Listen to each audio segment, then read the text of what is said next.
नमस्कार बहनों और भाइयों। इतिहास की ज्ञान सागर में आपका एक बार फिर से स्वागत है। हमारी जो ये ज्ञान सागर की यात्रा चली हुई है, ये जो चली हुई है, ये भारतीय सांस्कृतिक जड़ें, भारत की सांस्कृतिक जड़ों पे चली हुई है। और हमने इसमें बताया था कि भारत की सांस्कृतिक जड़ें क्या हैं। वेद हैं, उपनिषद हैं, वेदांत हैं और योग है। उसके बाद में और जो अन्य जो मत हैं, उनमें बौद्ध के बारे में हमने थोड़ा संक्षेप में बताया। और अब हम जैन के विषय में बताएंगे।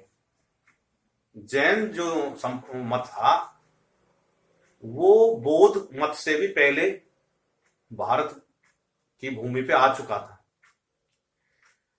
लेकिन उसका जो विस्तार था, उसको जो जैन जो नाम दिया गया, वो महावीर जो स्वामी है, उनके द्वारा आगे जो है उसको बढ़ावा मिला।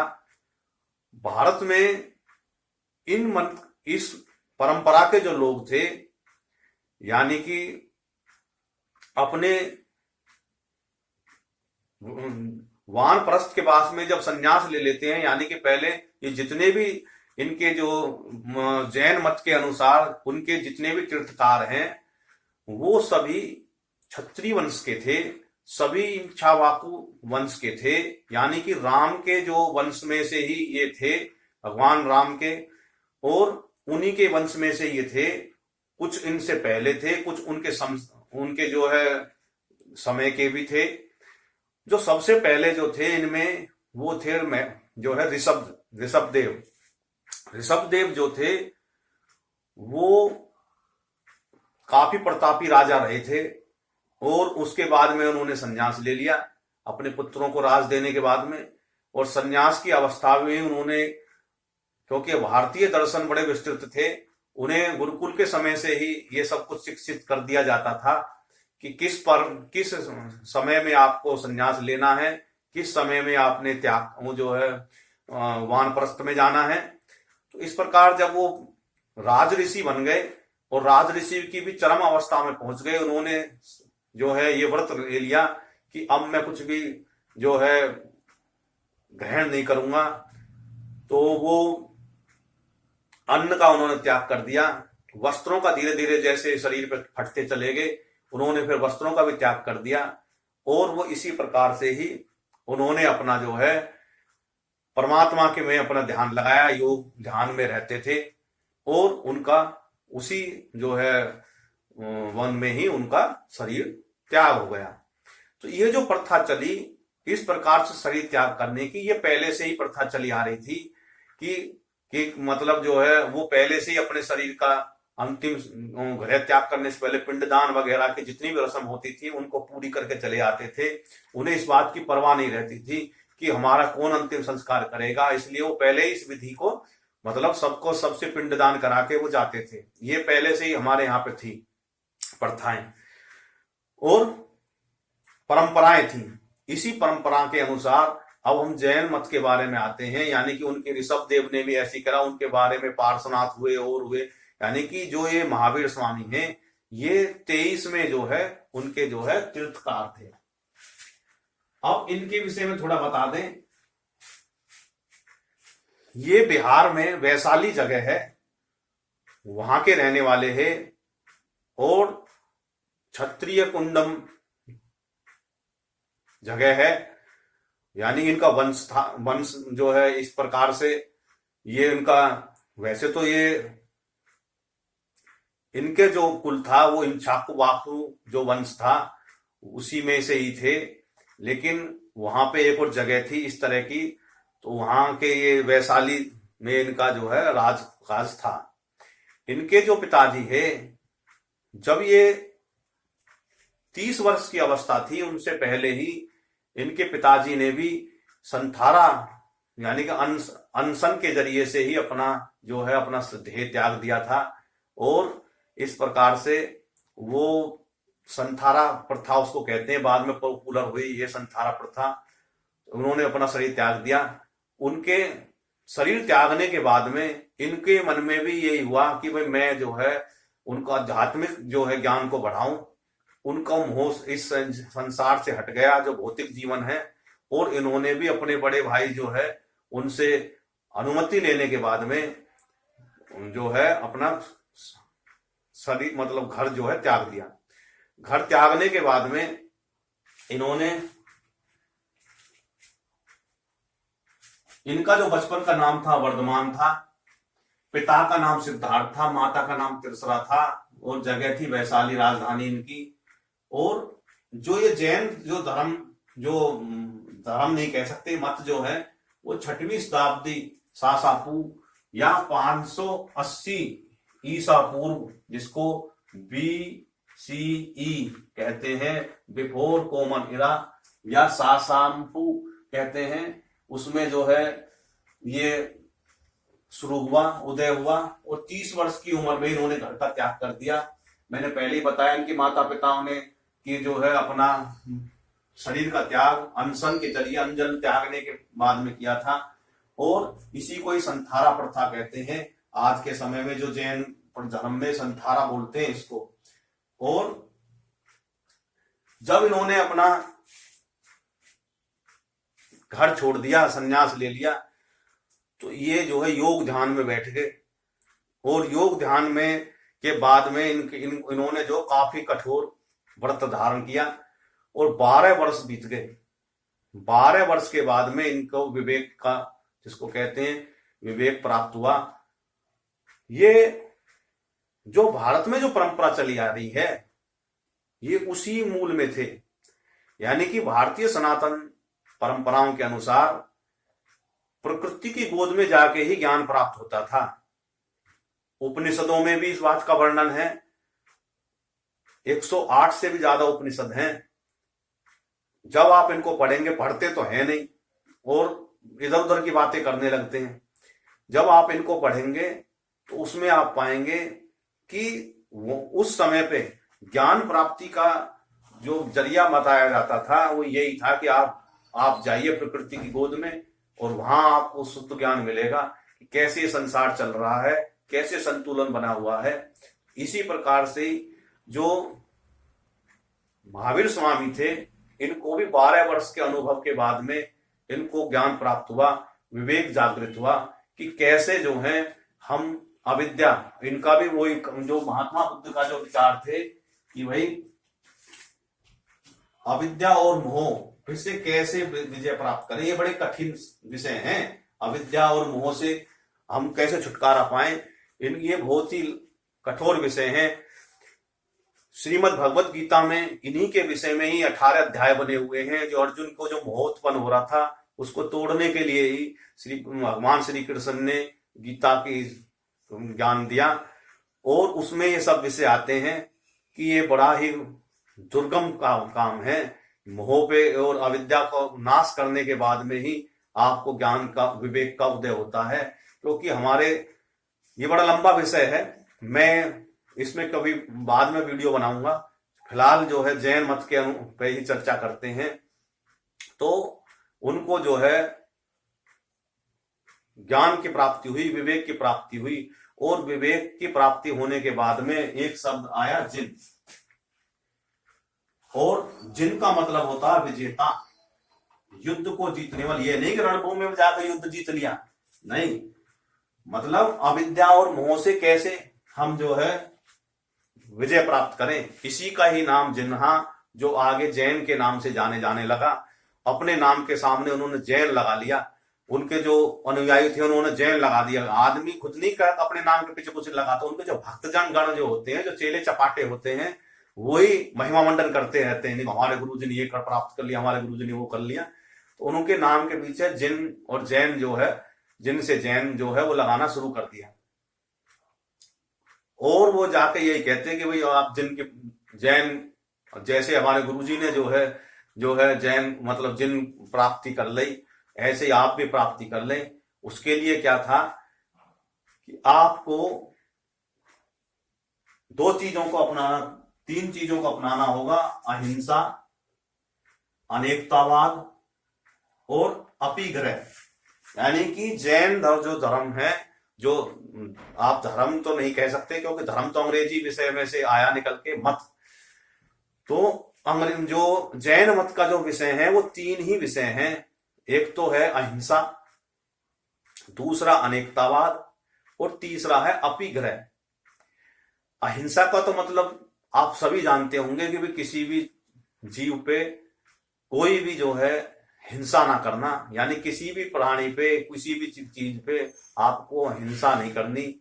और दूसरा है अनेकतावाद। अनेकतावाद का मतलब है कि जो सत्य जो है वो एक नहीं है, वहां तक पहुंचने के लिए अनेकों रास्ते होते हैं, जो उनका सबका आपको सम्मान करना चाहिए। यानी कोई जरूरी नहीं है कि आप जो किसी रेलवे स्टेशन तक जाएं तो एक ही रास्ते से जाएं। आपके अनेकों गलियां हो सकती हैं, जाने के मार्ग अनेक हो सकते हैं, उन सभी मार्गों को से आप जा सकते हैं। तो इसका मतलब ये थोड़ी हो गया कि आप जो है जिस मार्ग से जा रहे हैं कि वो ही श्रेष्ठ है।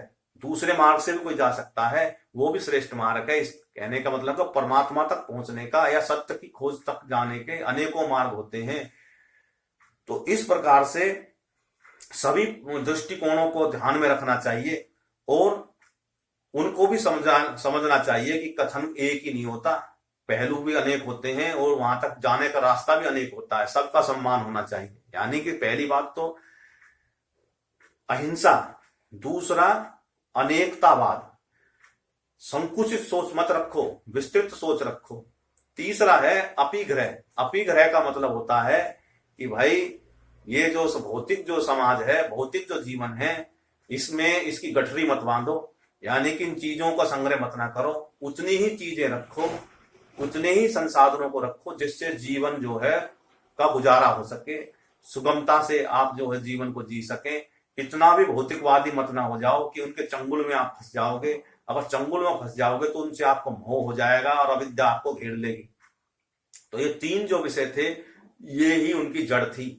यानी कि विवेक के साधन को उन्होंने, जो विवेक प्राप्त हुआ, उन्होंने कहा कि भाई इनसे मुक्ति पानी है तो सबसे पहले तो आप जो है किसी लफड़े में मत ना पड़ो, अहिंसा मत ना करो, अटको मत ना किसी से जाके।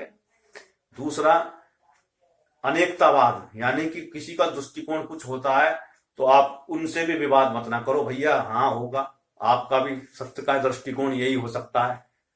तीसरा कि ज्यादा गठरी मत ना बांधो, अगर आप गठरी बांधोगे तो झंझट ही झंझट है। अगर आप सन्यासी भी हो चुके हैं तो उतनी ही वस्तुओं को आप रखें अपने पास में, ताकि आप उसको कहीं जाएं तो गठरी बांध के ना चलना पड़े और चोर लुटेरे आके आपको तंग ना करें। इस प्रकार से ये 3 बातें जो थी उनकी जड़ थी, जो काफी हद तक ये इनका जो विषय था वो काफी हद तक बौद्ध दर्शन जो है उनसे भी मिलता जुलता था। और ये देखने में लगता मिलता जुलता, लेकिन इनकी सारी जो बातें हैं वो हैं हमारे सनातन संस्कृति की जड़ में से ही निकली हुई हैं। जो हमारे जो शास्त्रों में जो बातें लिखी हुई हैं, जो इन तक नहीं पहुंच पाई सीधे सीधे, या किसी माध्यम से किसी से इनके पास में भी पहुंची, तो उन्हीं को ही ये आपने प्रवचनों में कहना शुरू कर दिया। कोई भी चीजें पहले से ही पड़ी होती हैं, बस उनको खोजने की जरूरत होती है। विचार हैं ये किसी के दिमाग में किस तरीके से आते हैं, किसके दिमाग में किस तरीके से आते हैं।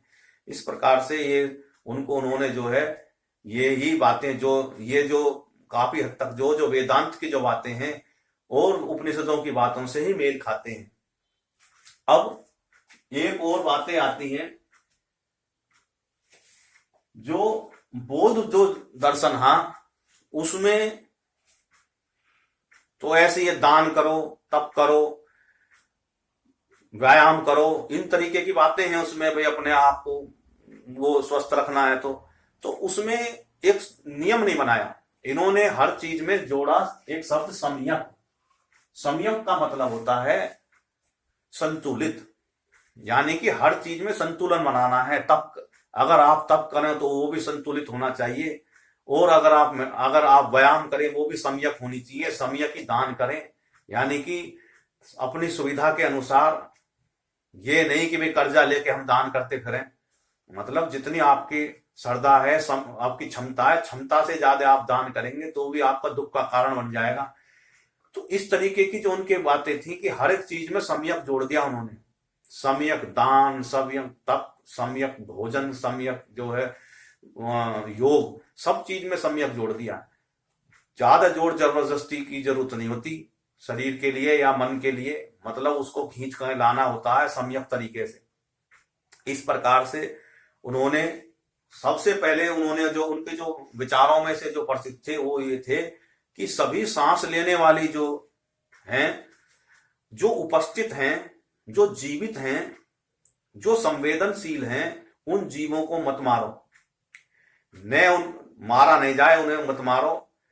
न ही उनके साथ कोई हिंसा करो, न उनके साथ दुर्व्यवहार करो, और न ही उनको सताओ, और ना ही उन्हें दूर हटाओ।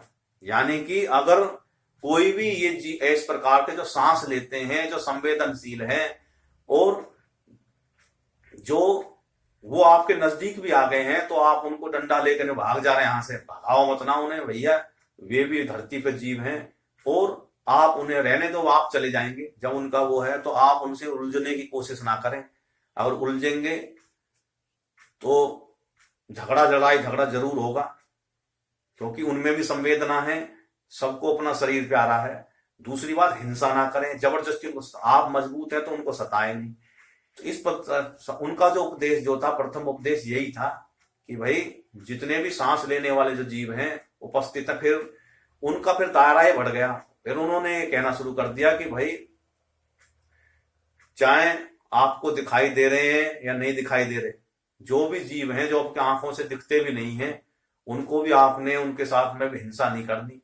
तो इस प्रकार से उनका जो है ये विचार आगे बढ़ते चले गए, और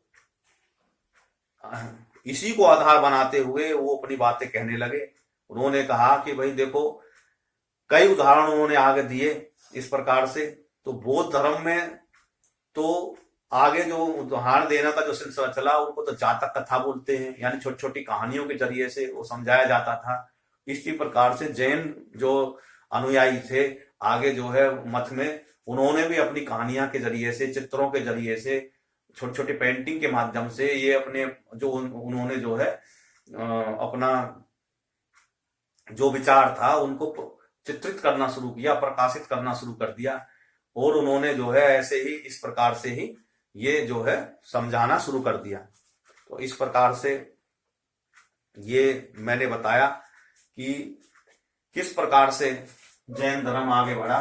जैन जो है वो कि भाई उनका मूल जो था यही था कि अविद्या और जो है मोह से कैसे छुटकारा मिले, भौतिकवाद से, हमें की वस्तुओं से ज्यादा प्रेम नहीं करना, और सत्य के मार्ग पर जाने के अनेकों मार्ग होते हैं, और अहिंसा का पालन करें अपने उसमें जीवन में। अहिंसा को उन्होंने बताया कि भाई इनसे ही, अहिंसा के जरिए से ही आपका अपने जीवन में ही आप संतुलन बना सकते हैं।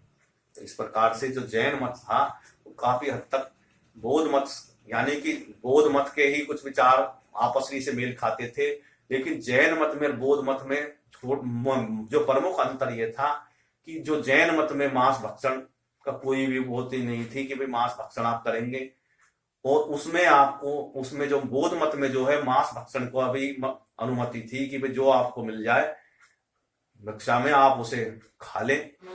इसमें नहीं था जैन मत में कि आप मांस भक्षण कर लें, ऐसा नहीं था इसमें। यह बिल्कुल पूर्ण रूप से सात्विक बातें इसमें थी, और सब तरह की भौतिक संसाधनों से दूर रहने की बातें कही थी कि भाई आपको जहां कहीं भी जो है यात्रा करनी है या जाना है, तो आपका जो शरीर है इसका आप उपयोग करें, और इसी प्रकार से आप जाएं सावधानी से।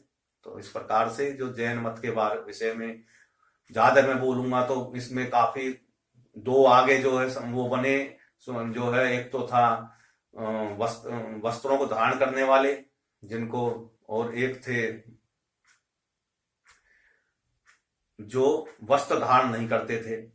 तो ये दो मत, इनके आगे जो विभाजन हुआ, और इस प्रकार से उनके नियम भी अलग अलग थे। तो ये बड़ा लंबा विषय है, इस विषय पे हम ना ज्यादा गहराई में जाते हुए हमें शॉर्ट में हमें बताना है कि जैन मत का कौन आगे, उनको संस्थापक कौन बने, और उनके मुख्य विचारधारा क्या थी, और ये समाज में कैसे आगे फैलता चला गया।